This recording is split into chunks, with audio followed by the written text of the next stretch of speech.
उमेद आयसच्या online प्लॅटफॉर्मवरती आपल्या सर्वांचं हार्दिक स्वागत. हे आपण 8वीची जो स्टेट बोर्ड आहे त्याचे न्यूमेरिकल्स आपण घेतोय. आपल्याला सर्वांना माहिती आहे की बाबा सायन्सचं किती महत्त्व आहे आपल्या प्रिलिमच्या क्वालिफाय होण्यासाठी. ठीक आहे. न्यूमेरिकल एकदम असं काही अवघड नाहीत. 8वी 9वी 10वीच्या लेवलचे न्यूमेरिकल आहेत. फक्त आपण त्याच्याकडं थोडंसं त्याला चॅलेंज असल्यामुळे आपण ते बघत नाही किंवा त्याच्याकडे तेवढं लक्ष देत नाही. ठीक आहे. इग्नोर करतो.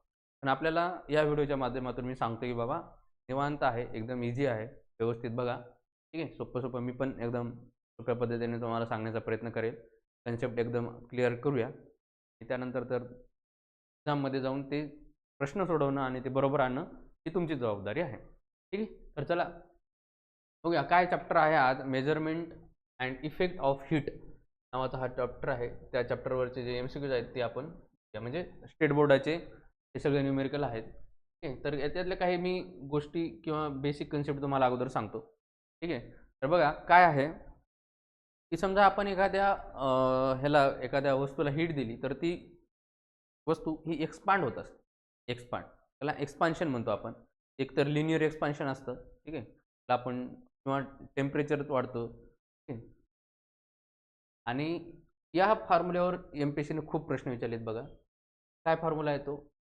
C/5 = F-32 divided by 9. हा फॉर्म्युला तुम्ही एकदम रटून घ्यायचा आहे. एकदम रटायचा आहे. C/5 = F-32 divided by 9. हे सगळे टेम्परेचरचे युनिट आहेत. सेल्सिअस झालं, केल्विन झालं, फॅरनहाइट झालं. ते आपल्याला युनिट बदलण्यासाठी प्रश्न तिथं विचारतात.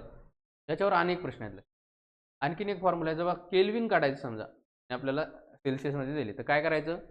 273.15 हे ॲड करायचं दिलेलं सेल्सिअसमध्ये. ही सुद्धा एक महत्त्वाची गोष्ट. अजून एक तुम्हाला फॉर्म्युला लक्षात ठेवायचा आहे. समजा हीट दिलेली आहे. हीट क्यू हे हीट हे क्यूनं दाखवतात. हीट = MC ΔT असा एक फॉर्म्युला आहे. सी काय आहे? ते आहे स्पेसिफिक हीट नावाचे कन्सेप्ट आहे. स्पेसिफिक हीट लक्षात घ्या. स्पेसिफिक हीट काय असते? स्पेसिफिक हीट म्हणजे काय? समजा एखाद्या वस्तूचं तुम्हाला टेम्परेचर वाढवायचं आहे काही डिग्रीने, तर तुम्हाला ती किती हीट लागेल किंवा आता दोन वेगवेगळ्या वस्तू समजा एक आयनचा रॉड आहे, एक कॉपरचा रॉड आहे. समजा मला सेम टेम्परेचर वाढवण्यासाठी आयनला वेगळी हीट लागणार आहे आणि आपल्या कॉपरला वेगळी हीट लागणार आहे. त्यांच्या ते हीटचं असणारं गणित म्हणजेच काय? स्पेसिफिक हीट आहे. आले लक्षात? आणखीन जे महत्त्वाचे फॉर्म्युले आहेत ते आपण पुढे बघूया. पण त्यातला आणखीन एक फॉर्म्युला लक्षात घ्या. डेल्टा एल किंवा मी असं समजा डेल्टा टी लिहिलं. डेल्टा टी कुठल्या तरी एक्झाम ह्याच्यामध्ये मी लिहिलं काय? Delta T. तर त्याचा अर्थ काय बरं? डेल्टा टीचा अर्थ आहे की चेंज इन द टेम्परेचर. या डेल्टाचा अर्थ असा असतो चेंज इन टेम्परेचर किंवा चेंज इन लेंथ. इथं एल आलं तर चेंज इन लेंथ. ठीक आहे. डेल्टा टी म्हणजे काय? समजा टी फायनल एक टी होतं आणि एक इनिशियलचं टेम्परेचर होतं. त्या दोघांमधला काय फरक आहे त्याला म्हणतात डेल्टा टी. डेल्टा एल म्हणजे काय? समजा अगोदर एक लेंथ होती. मग मी काय केलं, त्या एका वस्तूला हीट दिली तर ती वस्तू एक्सपांड होते. समजा आयन असेल, आपण जर त्याला हीट दिली तर ती वस्तू एक्सपांड होणार. डेल्टा एल म्हणजे काय? सुरुवातीला एक त्याची लेंथ असेल आणि नंतर त्याची एक लेंथ असेल, त्या दोघांतला फरक म्हणजे डेल्टा एल आहे. अशा टाईपचे हे सगळे फॉर्म्युलेज आज आपल्याला अभ्यासायचे आहेत. डेल्टा एल मध्ये काय आहे बघा, एक लेंथ असते सुरुवातीची लेंथ. परत काय? याला म्हणतात लिनियर एक्सपान्शन असतं. ठीक आहे. आणि परत काय? डेल्टा टी असतो.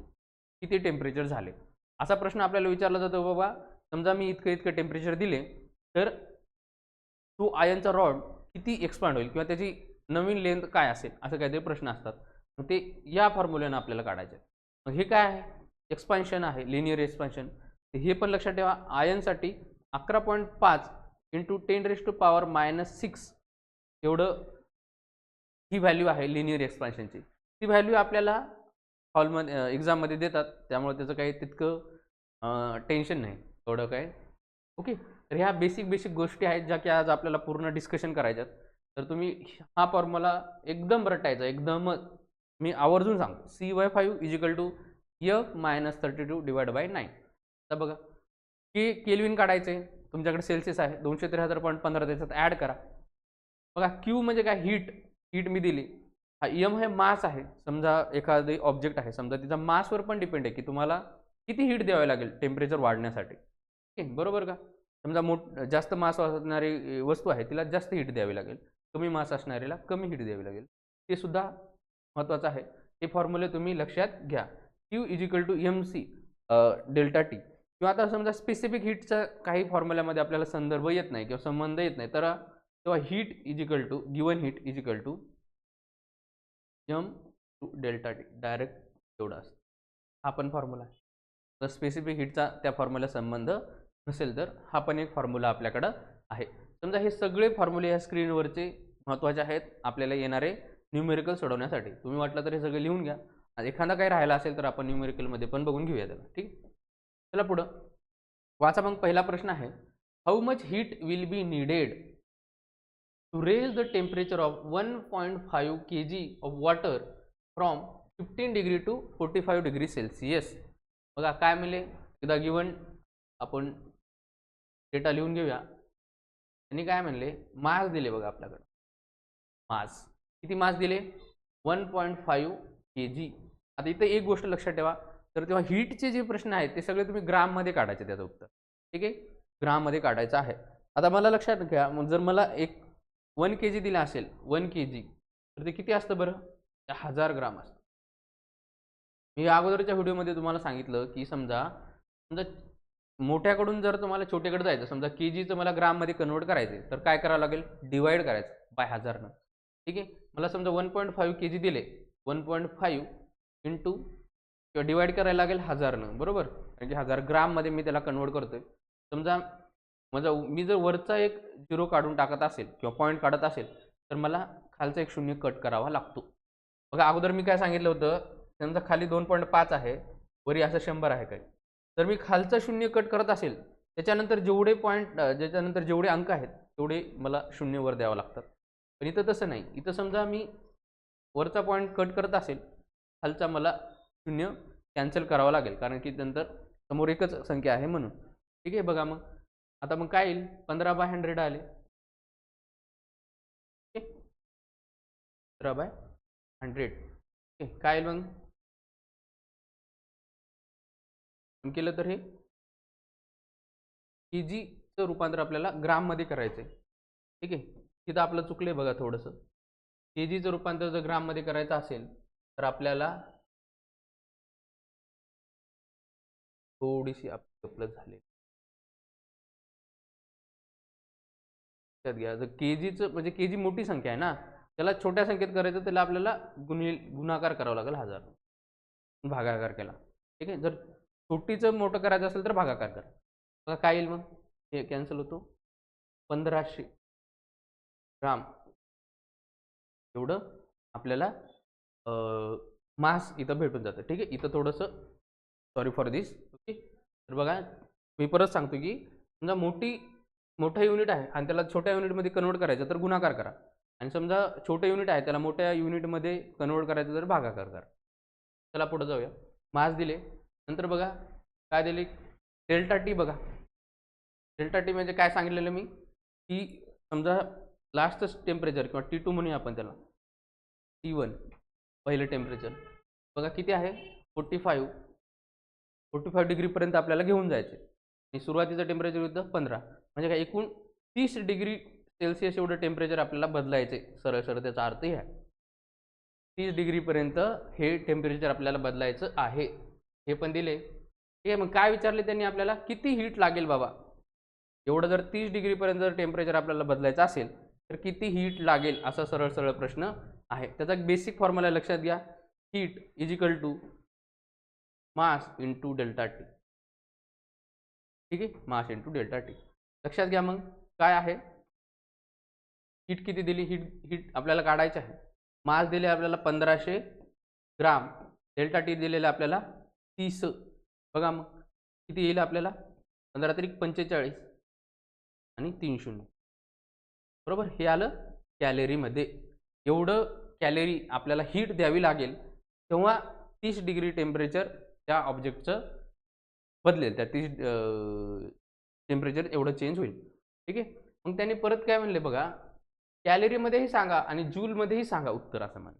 लक्षात घ्या 1 calorie is equal to 4.18 joule एवढं असतं. हे पाठ करायचे, लक्षात ठेवायचे, काही करा, आपल्याला एक्झाममध्ये नाहीच देत ते. तर कॅलरीचं रूपांतर जूलमध्ये करायचं असेल तर 4.18 आहे. मग काय नाही 40 जेवढं आले त्याला 4.18 गुणाकार करा त्याचं तेवढं उत्तर येऊन जातं. ठीक आहे. आता हे आपण पॉईंट सोडून देऊया. आपल्याला रेंजमध्ये पण काढलं तर ठीक आहे. 5 चोक 20 बघा, त्याला 2 4 चोक 16 आणि 18 आणि पुढचे 3 शून्य. एवढ्या रेंजमधलं आपल्याला जूलमध्ये उत्तर येईल. रेंजमध्ये सांगतोय कारण मी 0.18 स्किप केले. एक्झाममध्ये पण टाईम नसेल तर 4.18 असेल तर 0.18 पुढचे स्किप केले तरी चालते. कारण की एक्झाममध्ये ऑप्शनमध्ये खूप रेंज असते. ठीक आहे. आता 2 उत्तर आपल्याकडे भेटलेत. एक हे आहे थोडं कॅलरी आणि एक आहे 18,000 जूल. ठीक आहे. चलो असे समजलं असेल आय थिंक. पुढे जाऊया.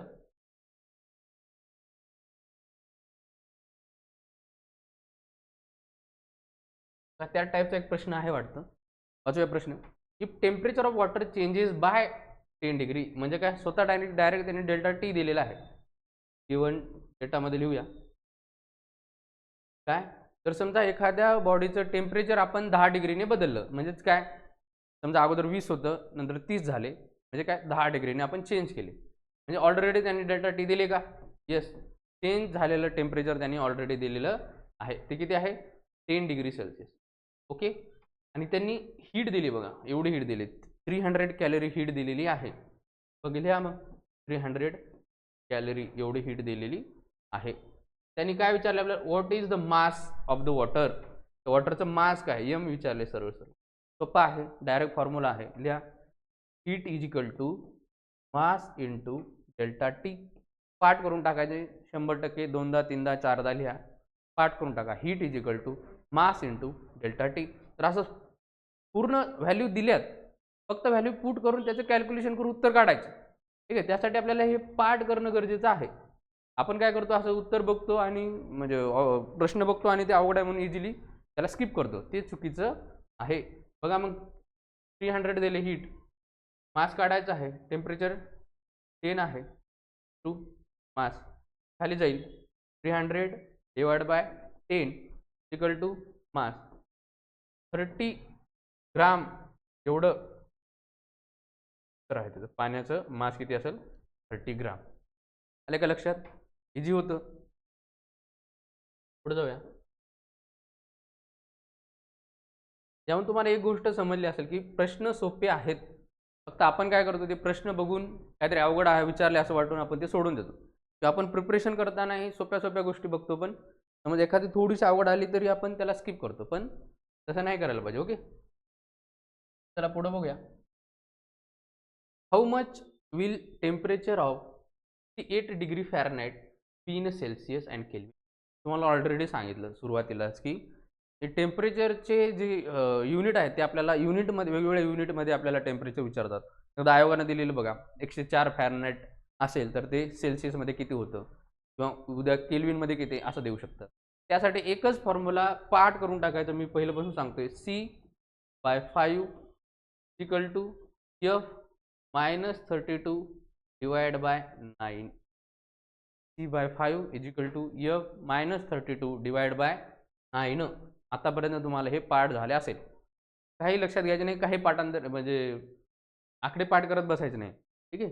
हे फॉर्म्युला पाठ करायचा, व्हॅल्यू पुट करायचा, उत्तर आपल्याला येऊन जातं. त्यांनी काय म्हणले की 68 डिग्री फॅरनाईट आहे, फक्त म्हणजे ही व्हॅल्यू पुट करायची. सेल्सिअस विचारले, केल्विन विचारले, हे बघा फॉर्म्युला पाठ असेल तर फक्त एक व्हॅल्यू पुट केल्या केल्या आपल्याला उत्तर येऊन जातं. बघूया मग. C/5 आहे इज इक्वल टू फॅरनाईटमध्ये काय 68 डिग्री -32 डिवाइड बाय 9. बघा ह्याच्यातून जर मायनस झालं 6 आणि 30 इक्वल टू C काय 5. ओके. तर हे पुढं गेलं. आता काय आलं आपलं बघा पुढं C लिहूया. मग काय झालं C/5 इक्वल टू 4 आले. ठीक आहे. मग C काय असेल 4 × 5 म्हणजे 20 डिग्री सेल्सिअस एवढं आपलं सेल्सिअसमध्ये आपल्याला टेम्परेचर भेटले. किती? 68 फॅरनहाईट म्हणजे 20 डिग्री टेम्परेचर आहे. 68 फॅरनहाईट म्हणजे 20 डिग्री सेल्सिअसमध्ये आहे. तर आपल्याला केल्विनमध्ये पण विचारले त्यांनी, केल्विनमध्ये त्याचं कन्वर्ट करा. मी ऑलरेडी सांगितलं केल्विनमध्ये काय 273.15 प्लस ठीक आहे. इथे 20 आहे म्हणजे काय येईल बरं 273.15 प्लस 20 तर काय 293.15 हे केल्विनमधलं झालं. वाटते का सोपं? इझी आहे बघा. C/5 is equal to F minus 32 divide by 9 हा जर फॉर्म्युला आपल्याला पाठ झाला असेल तर एकदम इझी आहे. चालेल का? बघा त्याच्यानंतरचा प्रश्न आहे. आता बघा आता पुढचे प्रश्न कसे आहेत लेंथवर विचारले. मी सांगितलं की सुरुवातीला की समजा आपण एखाद्या ऑब्जेक्टला हीट दिली असेल तर त्याची लेंथ वाढते किंवा ते एक्सपांड होते असं म्हणूया आपण. आता तेच प्रश्न दिलेत की आयन असेल किंवा एखादं दुसरं ऑब्जेक्ट असेल किंवा कॉपर असेल तर त्याला आपण हीट दिली तर ती एक्सपांड होते तर तिची किती लेंथ वाढते यावर तो प्रश्न आहे. त्यासाठी मी तुम्हाला ऑलरेडी तो फॉर्म्युला सांगितला आहे. Delta L is equal to म्हणजे लेंथ आहे. डेल्टा एल म्हणजे चेंज होणारी लेंथ आहे. ठीक आहे. Delta L is equal to काय लेंथ. पहिली लेंथ किती होती लिनियर एक्सपान्शनचं एक साइन आहे एक्सपान्शनचं त्याची व्हॅल्यू ऑलरेडी देतात किंवा आपल्याला पाठ करायची 11.5 × 10⁻⁻6 ऑलरेडी ते देतात. नाही पाठ झालं तरी चालते किंवा ही व्हॅल्यू वेगळी दिली तर ती लिहायची. आता बघा इथं ही व्हॅल्यू दिली त्याची linear expansion of steel is असं तर मग ती व्हॅल्यू इथं ती वेगळी लिहायची. म्हणजे काय एकच आहे बघा फॉर्म्युला पाठ झाला व्हॅल्यू पुट करा डायरेक्ट उत्तर येतं. फक्त ते कॅल्क्युलेशन जमलं पाहिजे. पुढं चल आणि काय येतं डेल्टा टी. मग गिवन डेटामध्ये हे सगळं दिले का बघा. What will be the increase in length याचा अर्थ काय लेंथ किती वाढेल त्याची लेंथ दिलेली आहे आपल्याला 0.5 मीटर. तर मी काय सांगितलं हे सगळे ग्राममध्ये घ्या सेंटीमीटरमध्ये घ्या CGS युनिटमध्ये सगळं घ्या. तर सुरुवातीला बघा गिवन डेटामध्ये लिहूया वाटलं काय गिवन डेटामध्ये पहिल्यांदा दिले मास लिहून घ्या लेंथ दिली सॉरी लेंथ लिहा length is equal to 0.5 metre. पण मीटरचं सेंटीमीटर कन्वर्ट करायचं असेल मी सांगितलं की काय करायचं मोठी संख्येतून छोटे करायचं मोठ्या युनिटकडे छोट्याकडे जायचं तर गुणाकार करायचा. तर मला सांगा 1 मीटर म्हणजे किती सेंटीमीटर 100 सेंटीमीटर बरोबर. म्हणजे मला काय करावं लागेल 100ने गुणावं लागेल 0.5 × 100 बघा मग किती होतं 50 सेंटीमीटर. थोडं आपल्याकडं पहिली लेंथ आहे. आलं का लक्षात. पहिली लेंथ आपल्याकडे किती आहे मग 50 सेंटीमीटर. ओके पुढे चला when temperature is increase by 60 बरोबर. अगोदर समजा 40 डिग्री होतं नंतर 100 झाले म्हणजे किती डिग्रीने वाढवले 60ने वाढवले. ह्याचाच अर्थ काय डेल्टा टेम्परेचर किंवा डेल्टा टी चेंज झालेलं टेम्परेचर लिहून घेऊया. Delta T is equal to 60 degree Celsius. Okay परत काय विचारले कोइफिशियंट ऑफ लिनियर एक्सपान्शन हे दिलेलंच आहे पण फॉर्म्युला पाठ करा delta L is equal to length into linear expansion into delta T.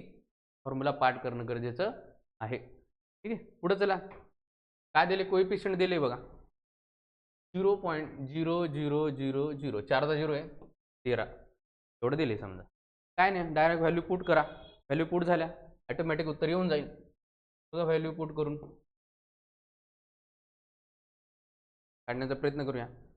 Delta L विचारलेलं L into expansion into delta T L आहे 50 सेंटीमीटर एक्सपान्शन आहे 0.000013 डेल्टा टी आहे.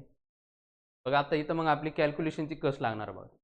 ज्या विद्यार्थ्याचं चांगलं कॅल्क्युलेशन आहे त्याला ते येऊन जाईल. ठीक आहे एवढं काय घाबरायचं पण गोष्ट नाही. दोघांचं करूया 6×5 = 30 उरलेले 2 बरोबर गुणिले हे 0 पॉईंट आहेच 0.0000 ठीक आहे. जेवढे हे आहेत बघा तेवढे शून्य इकडचे पॉईंटचे कॅन्सल होतात. समजा इकडचे मी 3 कॅन्सल केले तर इकडचे 3 ऑलरेडी कॅन्सल होतात. मग काय येईल 0.013. हे कॅल्क्युलेशनच्या साध्या गोष्टी आपल्याला माहीत असणं गरजेचं आहे सुरुवातीला. बघा मग आता 13 39 म्हणजे काय 0.039 सेंटीमीटर. आता जर सेंटीमीटरमध्ये विचारलं असेल तर सेंटीमीटर उत्तर द्यायचं, पण युनिट बघायचं. ऑप्शनमध्ये युनिट काय दिले, सेंटीमीटर दिले का मीटर दिले. पण हीटच्या चॅप्टरमध्ये शक्यतो सेंटीमीटरमध्ये दिलेलं असतं, पण ह्याला मीटरमध्ये पण आपण कन्वर्ट करू शकतो. आता मग सेंटीमीटरचं मीटरमध्ये कसं कन्वर्ट करायचं, तर डिवाइड करायचं. छोटी युनिट असेल, मोठं करायचं असेल तर डिवाइड करा. तर त्याला 100ने डिवाइड करायचं, येऊन जाईल. याचं उत्तर काय, हे त्याचं उत्तर आहे. आय होप की तुम्हाला हे समजलं असेल कसं काढले. फक्त एक फॉर्म्युला पार्ट पाहिजे, व्हॅल्यू टाकल्यात डायरेक्ट उत्तर आहे. ओके, तर पुढे जाऊया. बघा आता 13 नंबरचा प्रश्न आहे. काय विचारले बघूया. What must be the temperature in Fahrenheit. आलं का, परत सांगतोय, खूप महत्त्वाचा टॉपिक आहे. C/5 is equal to F - 32 divide by 9. त्यावरच आहे सगळं. That it will be twice its value in a Celsius. प्रश्न समजणं गरजेचं आहे. त्यांनी काय म्हणताय की असं किती फॅरनाईट असावं, किती फॅरनाईट असावं जे की 2C एवढं असेल, म्हणजे 2 म्हणजे सेल्सिअसच्या दुप्पट असेल. असं फॅरनाईटची काय व्हॅल्यू असावी जे की सेल्सिअसच्या ती दुप्पट व्हॅल्यू असेल. ठीक आहे, मग काय बघ लक्षात घ्या, दिलेलं बघूया आपण. गिवन आपल्याला काय दिले, फॅरनाईट हे आपल्याला समजा 2C एवढं पकडा असं त्यांनी सांगितलं. ठीक आहे, फॉर्म्युला लिहा. C/5 is equal to F - 32 divide by 9. I think आता तुम्हाला फॉर्म्युला पाठच झाला असेल. ठीक आहे, तर बघा मग Fच्या जागी आपण 2C मांडूया. C/5 equal to 2C - 32 divide by. आता हे आपल्याला सोडवता आलं पाहिजे इक्वेशन. काय करायचं, एका लिनियर इक्वेशनमध्ये त्याला घ्यायचं. म्हणजे काय करायचं, हे जे खालचे आहेत किंवा डिनॉमिनेटरमध्ये आहेत ते कॅन्सल करायचे. म्हणजे काय 9C होईल, हे पुढे 5 इकडच्या गुणाकारामध्ये जाईल, 2C - 32. ठीक आहे, आता हे आपल्याला माहीत पाहिजे की कसं सोडवतात. काय करायचं, हे याचा गुणाकार परत ह्याचा गुणाकार, काय होईल मग 9C इज इक्वल टू 5 म्हणजे 10C होईल, बरोबर. पुढं मायनस 1 5 15 160, बरोबर का. बघा कॅल्क्युलेशनची कसं आहे लक्षात घ्या, बाकी काही नाही, फक्त मी फॉर्म्युल्यात मांडले, बाकी कॅल्क्युलेशन करतोय. बघा 9C - 10C is equal to 160 मायनसमध्ये आहे. आलं, काय येईल इथं उत्तर -1, बरोबर. जर 9 मधून मी जर 10 वजा केले तर -1 -1 मायनस मायनस कॅन्सल केलं, C इज इक्वल टू 160, बरोबर. प्रश्न हे विचारला आहे का, ऑप्शनमध्ये हे सुद्धा उत्तर असणार आहे 160. पण विचारले काय आपल्याला, ती विचारलं नाही, फॅरनाईटची व्हॅल्यू विचारली. फॅरनाईटची व्हॅल्यू असे किती असेल, की 2C असेल, बरोबर. फॅरनाईट इज इक्वल टू 2C म्हणजेच काय 2 × 160. त्याचाच अर्थ काय बघा, 16 × 32 320. 320 फॅरनाईट या टेम्परेचरला ती व्हॅल्यू म्हणजे सेल्सिअसच्या दुप्पट असेल. ठीक आहे, हा प्रश्न आहे. तर असा समजा असा प्रश्न आला, ठीक आहे, पाठ करत बसायचं नाही 320 वगैरे, ते आपण तिथं तर सॉल्व्ह करणं गरजेचं आहे. त्यासाठी एकच फॉर्म्युला आहे महत्त्वाचा, तो फॉर्म्युला रटा, येऊन जाईल. ओके, पुढे बघूया. आता काय दिले, प्रश्न पण समजणं गरजेचं आहे, लक्षात घ्या. फॉर्म्युले पार्ट असून चालतं, पण ते प्रश्न कोणती व्हॅल्यू कुठं पुट करायची हे समजण्यासाठी प्रश्न एकदम समजणं गरजेचं आहे. आणि ते व्हॅल्यू कशा पुट कराव्या हे पण आपल्याला कळलं पाहिजे, यासाठी प्रॅक्टिस पाहिजे. वाचूया. A bridge is made from 20 metre long iron rods. Okay, एक ब्रिज आहे जे 20 मीटर लॉंग्स असे 2 आयर्न किती असू शकतात, धरूया इथं 2. मी काय सांगितलं, हीटचा टॉपिक आला ते सेंटीमीटरमध्ये करा, ग्राममध्ये करा. तर आता मी 20 मीटरला जर मला सेंटीमीटरमध्ये करायचं आहे तर काय, मीटर ही मोठी व्हॅल्यू आहे, छोट्या व्हॅल्यूकडे चाललोय, गुणाकार करायचा, बरोबर आहे. 20 इंटू काय करावं लागेल मला 100, बरोबर. एवढी लेंथ आहे रॉड्स. ठीक आहे, पुढे चला. तर टेम्परेचर 18 डिग्री सेल्सिअस. ओके, काय दिले टेम्परेचर 18 डिग्री सेल्सिअस. पुढे चला. द डिस्टन्स बिटवीन 2 रॉड्स, म्हणजे हे 2 रॉड आहेत, त्यांच्या दोघांतलं डिस्टन्स आहे 0.4 centimetre. Up to what temperature will the bridge be good shape. ह्याचा अर्थ काय, समजा तर किती टेम्परेचर असं आपण मॅक्झिमम वाढवू शकतो जेणेकरून यांच्यातलं अंतर हे 0.4 सेंटीमीटरचं अंतर हे ब्रिज एकत्र येणार नाही किंवा एकत्र येऊन टक्करणार नाही एकमेकासोबत. तर मी किती असं म्हणजे हायेस्ट व्हॅल्यू काय आहे टेम्परेचरची, जर त्याच्यानंतर मग टेम्परेचर मी वाढवलं तर हे ब्रिज ही 0.4 सेंटीमीटरचं अंतर पूर्ण होऊन जाईल असा प्रश्न आहे. कळते का तुम्हाला, प्रश्न समजणं गरजेचं आहे. ह्याचाच अर्थ काय आहे, डेल्टा एल जे आपण म्हणलो डेल्टा एल ते स्वतः 0.4 सेंटीमीटर आहे बघा. म्हणजे काय, इतकं आपल्याला टेम्परेचर द्यायचं आहे किंवा किती टेम्परेचर मॅक्झिमम व्हॅल्यू असेल त्याची ती एवढं वाढणार नाही सरळ सरळ, हे अंतर संपणार नाही असं विचारलं. ह्याचा अर्थ काय, डेल्टा एल हा 0.4 सेंटीमीटर आहे स्वतः. आले का लक्षात, डेल्टा एलला मी 0.4 का घेतलं. ठीक आहे, तर चला पुढं आता बघूया हे काय विचारलेलं. हां ठीक आहे, म्हणजे काय मॅक्झिमम टेम्परेचर विचारलं बघा. काय डेल्टा टी काय असतं, डेल्टा टी हे वाटलं, delta T equal to temperature max किंवा टेम्परेचर टू टेम्परेचर इनिशियल. इनिशियलचं आपल्याकडे आहे 18 डिग्री सेल्सिअस, एवढं तर आता समजलं असेल. आणि मी डेल्टा एलला 0.4 सेंटीमीटर का घेतलं हे पण समजलं असेल. चला मग डायरेक्ट व्हॅल्यू पुट करायच्यात, बाकी काही नाही आहे. काय म्हणलेलं मी, आणि आयनचे रॉड आहेत बघा ते लिहिलेलं. आणि मी तुम्हाला अगोदरच सुरू झालं तेव्हाच सांगितलं की बाबा आयनचं लिनियर ऑफ एक्सपान्शन 11.5 इंटू 10⁻⁻6 एवढं असतं.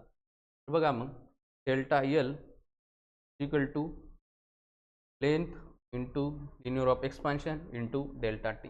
सरळ व्हॅल्यू पुट केल्या उत्तर येऊन जातं. बघा डेल्टा एल काय काढायचे, delta L 2000 expansion 11.5 into 10⁻⁻6. Delta T बघा डेल्टा टी म्हणजे काय, टी मॅक्स मायनस 18 बरोबर. हेच आपल्याला काढायचं आहे. डेल्टा एल पण दिले, सॉरी 0.4 सेंटीमीटर आले का. आता जी व्हॅल्यू मला काढायची ती ठेवा, बाकी सगळं इक्वल टूच्या तिकडे पाठवू शकतो आपण.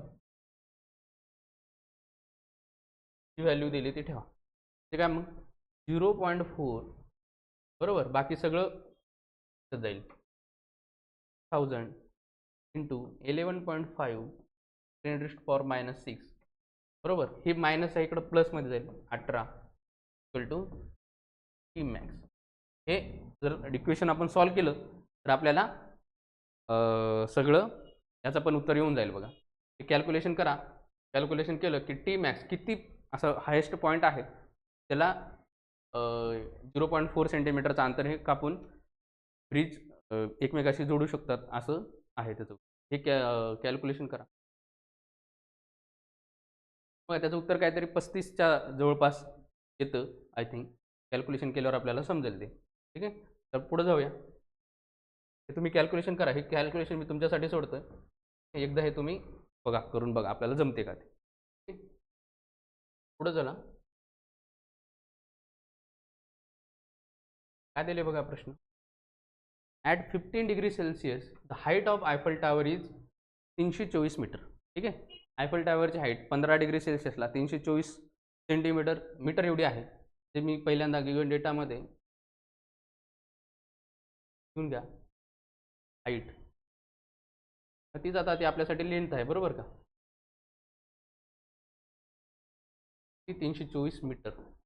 त्याचा अर्थ काय, तर मीटरचं मला सेंटीमीटरमध्ये करायचं असेल तर गुणिले करायचं, कारण मीटर ही मोठी व्हॅल्यू आहे, छोट्या व्हॅल्यूकडे जायचे, गुणिले 100 करा.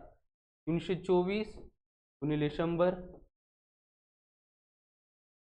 एवढं आपल्याला सेंटीमीटरमध्ये एवढी आयफल टॉवरची हाईट आपल्याला दिलेली आहे त्यांनी. ठीक आहे, ठीक काय म्हणले, if it made of ion, जर ती आयननं बनलेली असेल, what will be the increase in length, increase in a length, what will be increase in a length at 30 degree Celsius, at 30 degree Celsius.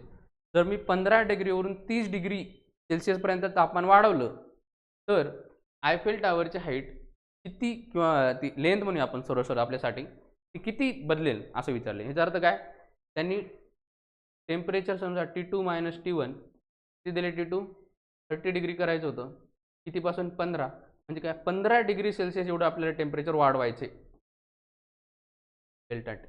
एवढं टेम्परेचर वाढवल्यानंतर आयफेल टावरची हाईटमध्ये किती फरक पडेल किंवा आपल्यासाठी लेंथमध्ये किती फरक पडेल असा प्रश्न विचार. सेमच आहे, एकच फॉर्म्युला आहे, लक्षात घ्या. Delta L is equal to length into linear of expansion into delta T. सगळ्या व्हॅल्यू आहेत का बघा. टी व्हॅल्यू आहे आपल्याकडे 11.5 टू 10⁻⁻6. डेल्टा टीची व्हॅल्यू आहे आपल्याकडं 15. लेंथची आहे का, लेंथ दिलेली आहे बघा 2 ठीक आहे. तर याला आपण कॅल्क्युलेट केलं. आता एक तुम्ही करा, हे आपण बघूया. बघा काय करा, हे 11.5 आहे, त्याला मी डायरेक्ट 12 घेतो. एक्झाममध्ये सुद्धा 11.5 सगळं करत बसायचं नाही, कारण की थोडंसं रेंजमध्ये घ्यायचं, त्याच्यामुळं पण बघायची. इतके ऑप्शन पण इतके जवळचे नको. ठीक आहे, हे 12 घेतलं समजा आम्ही, गुणिले हे समजा केलं 15 आहे (-6). ठीक आहे, इकडचे जर मी 2 शून्य कॅन्सल केले तर इथं -4 होतं. ठीक आहे, एक एक बघूया. 12 गुणिले 15 करा अगोदर. 6 चल 1 5 1 5 6 2 1 8 चल 1 राईट बघा 180 आले. गुणिले तर जर मी केलं 18 गुणिले 324 ते आपल्याला येऊन जाते बघा, त्या रेंजमध्ये येईल, कारण की आपण 12 घेतलेला आहे का. मग काय येईल 24.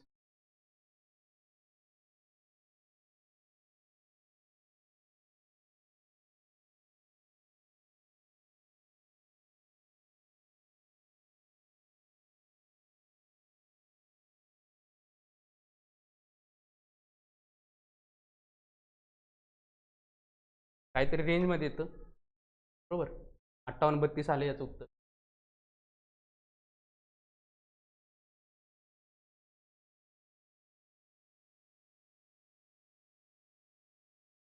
गुणिले आपल्याकडं 10⁻⁻⁻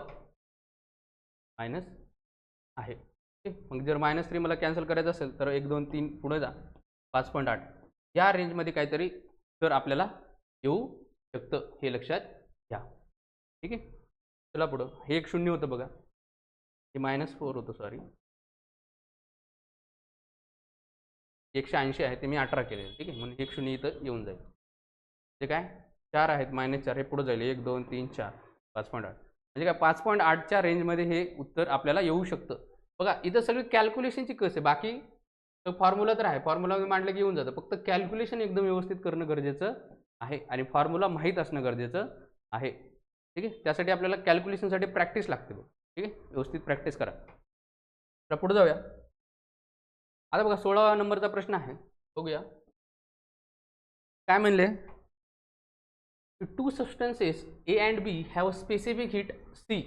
ठीक आहे, स्पेसिफिक हीट काय असते मी परत एकदा सांगतो. समजा एखादी ऑब्जेक्ट आहे, तिचं मला काही डिग्रीने टेम्परेचर वाढवायचे, तर त्याला किती मला हीट द्यावी लागेल. ठीक आहे, त्याला म्हणतात स्पेसिफिक हीट. आता एका आयनची वेगळी असते, कॉपरची वेगळी असते, वूडची वेगळी असते. ठीक आहे, तशा प्रकारे समजा ए आणि बी अशा 2 ऑब्जेक्ट आहेत समजा, ते लिहूया वाटतं तर ए बी. ठीक आहे, स्पेसिफिक हीट आहे, एकाची सी आहे, एची सी आहे, 2C आहे, रिस्पेक्टिव्हली दिले बरोबर आहे. If A and B are given Q and 4Q amount of heat. समजा एला क्यू हीट दिली, याला 4Q हीट दिली. ठीक आहे, तर पुढे चला. The change of their temperature is the same, म्हणजे दोघांचं टी सेमच आहे, एचा असो का बीचा असो सेम आहे, तेवढंच दोघांमध्ये टेम्परेचर सेम चेंज होणार आहे. आणि एचा मास m दिले, तर बीचा आपल्याला मास विचारला आहे, मास किती आहे विचारलाय. एकदम आता अनेक जणांना हे प्रश्न अवघड वाटेल, पण सोपा प्रश्न आहे बघा.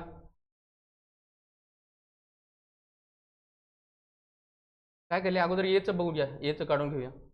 मी एकच फॉर्म्युला आहे MC delta T. Specific heat आलं, एक फॉर्म्युला लक्षात ठेवायचा, heat equal to MC delta T. ठीक आहे, M काय दिले त्यांनी, स्वतः M दिले, सी काय आहे, सीचा आहे. ठीक आहे, टीला टीचा आहे Q. लक्षात घ्या. आता पुढे जाऊन आपल्याला टी लागणार आहे, तो आपण अगोदर पुढचं काढूया, त्याच्यानंतर बघूया ते. तर बघा इथलं लिहून घ्या, Q is equal to M आपल्याला काढायचे समजा, ठीक आहे. पुढं सी किती आहे, हे 4Q आहे लक्षात घ्या. 2C आहे आणि टी त्या टीचा आहे. ठीक आहे. मला बी काढायचं याचा अर्थ मी इकडचे सगळे ह्या दोन व्हॅल्यू इज इक्वल टूच्या पलीकडे टाकून देईल. 4Q is equal to 2C into T equal to एवढं मला मास काढायचं आहे. आता मग मला कोणती व्हॅल्यू पाहिजे की बाबा मी हे इक्वेशन सॉल्व्ह करू शकतो. समजा माझ्याकडे टी व्हॅल्यू येऊ शकते का ह्याच्यावरून. Q is equal to M into C equal to T. आता ही टी, कारण ही टी आणि ही टी सेमच आहे म्हणून ही टीची व्हॅल्यू मी इथं पुट करू शकतो. चला आता पुट करून बघूया. ठीक आहे. ही व्हॅल्यू टीची इथं पुट करायची आहे, तर लिहून ठेवतो. बघा मग काय येईल. 4Q इकडं आहे बघा पुढचं 4Q 2C into Q by M into. ठीक आहे. हे डिवाइडमध्ये असलेलं इथं गुणाकारात जातं. हे आता बेसिक कॅल्क्युलेशन माहीत पाहिजे. हे पुढं लिहितो इथं काय होईल आता 4Q into M into C divide by 2C Q. काय काय दिसते सेम सेम कॅन्सल करून टाका. Cancel cancel cancel cancel. आता बघा 4M डिवाइड बाय 2 आहे 2M म्हणजे काय मास काय येईल 2M एवढं मास ह्या दुसऱ्या बीचं येईल बघा बीचं, कारण इक्वलिटीमध्ये बी होतं लक्षात. मास ऑफ बी आले का लक्षात 2M. आय होप की हे तुम्हाला समजलं असेल. नसेल समजलं तर परत एकदा जाऊन हा व्हिडिओ बघा, मला समजून जाईल. ठीक आहे. म्हणजे मास काय असेल 2M एवढं मास बीचं आहे. आले का लक्षात. चला पुढं. आता 17 नंबरचा प्रश्न आहे बघा. ठीक आहे. काहीच प्रश्न राहिलेत आता थोडंसं. ठीक आहे. तर बघा when a substance having mass 3 kg. मी काय सांगितलं हीटच्या चॅप्टरमध्ये केजीचं ग्राम करा, मीटरचं सेंटीमीटर करा. ठीक आहे. तर बघा गिवन डेटामध्ये लिहून घेऊया. काय विचारले आपल्याला ते पण बघूया. स्पेसिफिक हीट विचारली सबस्टन्सची. एकच फॉर्म्युला आहे गिवन डेटामध्ये. बघा मास किती दिले 3 kg. काय म्हणलं त्याला ग्राममध्ये कन्वर्ट करा. केजीचं जर ग्राम करायचं असेल तर म्हणजे 1000 असतं. 1 kg म्हणजे 1000 ग्राम, म्हणजे त्याला आपण गुणाकार करायला पाहिजे. डायरेक्ट लिहून टाकतो मी 1000 ग्राम. ओके. पुढे चला. किती हीट घेतली त्यांनी 600 कॅलरी हीट एवढी घेतलेली आहे हीट. तर मी तर क्यू लिहिलं 600 calorie. Its temperature increases by 10 degree Celsius, म्हणजे 20 वरून मी 30 केलं म्हणजे ऑर्डर डेल्टा टी आहे. डेल्टा टी किती आहे 10 डिग्री. ठीक आहे. काय विचारले त्यांनी स्पेसिफिक हीट काय, एकच फॉर्म्युला लक्षात घ्या Q is equal to MC delta T. ही काढायचे हे दोन तिकडे टाकून द्या. Q is equal to M into delta T. Formula value put करा. Q 600 आहे, मास 3000 आहे 3000 ग्राम आणि हे 10 आहे. बघा मग अशा प्रकारे हे क्वेश्चन सॉल्व्ह करा. कॅल्क्युलेशनचं आता कसं आहे बघा. काय केलं हे दोन जर मी कॅन्सल केले हे काय 6/300 बरोबर 2/100 म्हणजे काय जर हे दोन शून्य असतील वर जाऊन काय होईल 0.02 बरोबर. पुढं त्याचं स्पेसिफिक हीट आहे. कॅल्क्युलेशन जमलं पाहिजे. कॅल्क्युलेशनचा पूर्ण कसं आहे आता मी तर कसं केलं लक्षात घ्या. बरोबर 3 1 3 3 2 6 2/100 झालेलं. समजा माझ्याकडे खाली दोन शून्य असतील तर मी इकडं शून्याच्या अलीकडे म्हणजे पॉईंटच्या पुढं 2 अंक घेऊन हे शून्य ट्रान्सफर करू शकतो. ठीक आहे. आले का लक्षात. हे बघा कॅल्क्युलेशन समजणं गरजेचं आहे. पुढे जाऊया. बघा अशा प्रकारे म्हणजे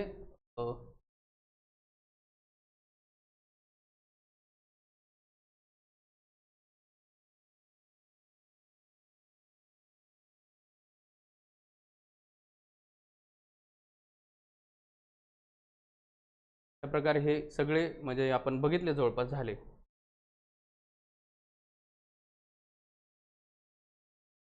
अशा प्रकारे हे जे होते हीटवरचे मेजरमेंट अँड हीट या चॅप्टरवरचे आपण पूर्ण एक जवळपास डिटेलमध्ये बघण्याचा प्रयत्न केलेला आहे. आता आम्ही इतकं बेसिकमध्ये काय शिकवते की बाबा बघणाऱ्या प्रत्येकाला तो व्हिडिओ समजला पाहिजे, ठीक आहे. त्यामुळे थोडंसं पेशन्स राखून हा व्हिडिओ बघा आणि एकदम मी चांगलं सोपं करून तुम्हाला सांगण्याचा प्रयत्न केलेला आहे. ते तुम्ही बघा, दोनदा बघा, तीनदा बघा. पण प्रश्न एक्झाम हॉलमध्ये जाऊन चुकवायचं नाही आहे. 2-3 फॉर्म्युले ते पाठ करून टाका. मी गडबडमध्ये सांगतो. C/5 = F-32 डिवायडेड बाय 9 एक फॉर्म्युला लक्षात घ्या. डेल्टा म्हणजे किंवा Q = M × डेल्टा T एक फॉर्म्युला लक्षात घ्या. इथं जर स्पेसिफिक हीटचा संबंध नसेल तर Q = M × C × delta T. C म्हणजे काय? Specific heat. संबंध असेल तर हे फॉर्म्युला वापरा. लिनियर आता लेंथ किती चेंज झाली याच्यावर प्रश्न येतो. Delta L = length × linear expansion × delta T हा एक फॉर्म्युला आहे. एवढ्याच फॉर्म्युल्यामध्ये सगळं बसले आणि 100% याच्यावर प्रश्न आयोग विचारत असतो. विचारलेत, भविष्यातही विचारतील. म्हणून या 2-4 फॉर्म्युल्यासाठी आपण मार्क घालणं काही कामाचं नाही आहे. आय होप की तुम्हाला हे सगळं व्हिडिओ इन्फॉर्मेटिव्ह वाटला असेल, तुमच्या कामाचा वाटला असेल. ठीक आहे. तर व्हिडिओ आवडला असेल तर लाईक करा, आमच्या चॅनलला सबस्क्राईब करा, मित्रांसोबत शेअर करा. याची PDF मी आमच्या टेलिग्राम चॅनलवर देईलच. त्याचे डिस्क्रिप्शन आपल्या कमेंट सेक्शनमध्ये किंवा डिस्क्रिप्शनमध्ये आहे. तुम्ही जाऊन टेलिग्राम चॅनलही जॉईन करू शकता. ठीक आहे.